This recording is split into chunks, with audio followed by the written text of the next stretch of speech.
Hi everybody, this is a really simple step-by-step guide as to what your child should be getting in school before they need an EHCP and how you can courageously advocate for them so that they get that. So step one, in terms of your child's education, if your child has the same needs as their peer group, they will be getting universal provision. That is what a school delivers to every child in their school.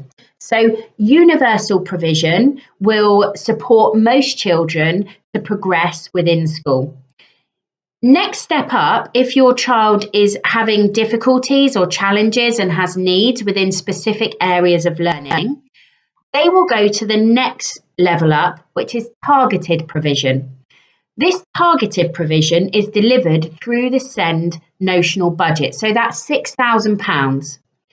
This is where you can step in as a parent and really make sure that the school are delivering the targeted provision that they should for your child. The targeted provision should be clear. In Devon, it's called the graduated response, and there's documentation which SENCOs are given to say what they should be delivering, but within that targeted provision for children in their school. So they need to make sure that all the children who require targeted provision for their special educational needs are having a certain level of provision. When your child has had that targeted provision through an assess, plan, do, review cycle, so school are assessing what the child needs, they're planning what they're going to do, they're doing the activities, and then they're reviewing whether they worked or not. If your child is having that targeted provision through that process and they're still not able to progress, then they go up to the next level of support, which is specialist provision. Now, you have children in mainstream schools who have specialist provision, and you have children in special schools who have that provision. Your child will reach the threshold for an EHCP, and it will be necessary to assess them if it's likely that the provision they need is in that specialist zone. So if they're having targeted provision and they're not able to progress, then they need specialist provision through an EHCP.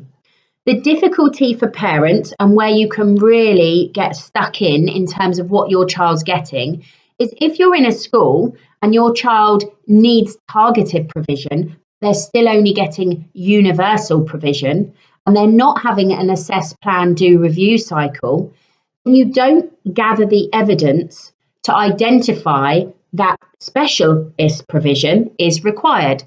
So think of it as steps on a ladder. Step one is universal. Step two is targeted. Step three is universal.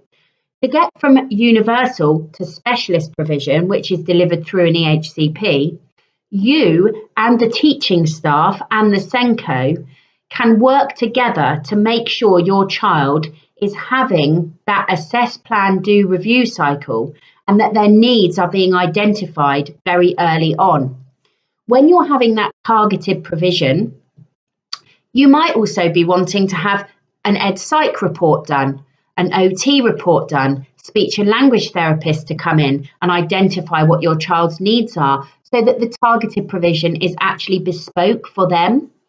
When a child is having targeted provision in a school and it's not being recorded properly through an IEP, which is an individual education plan, or any kind of education plan showing what the school are doing, it can be very difficult to then identify that an EHCP is necessary.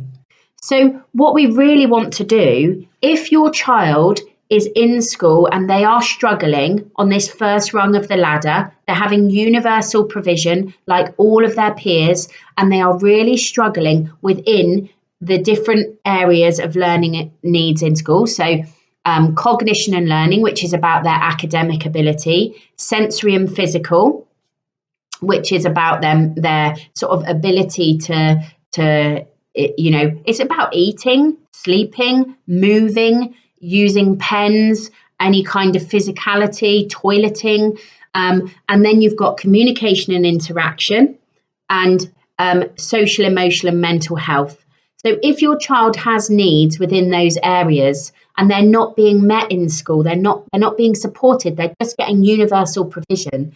What you want to do is you want to go online and you can find the information for your SENCO around the graduated response. In your area, it might be called something different. Sometimes it's called like wave 1, wave 2.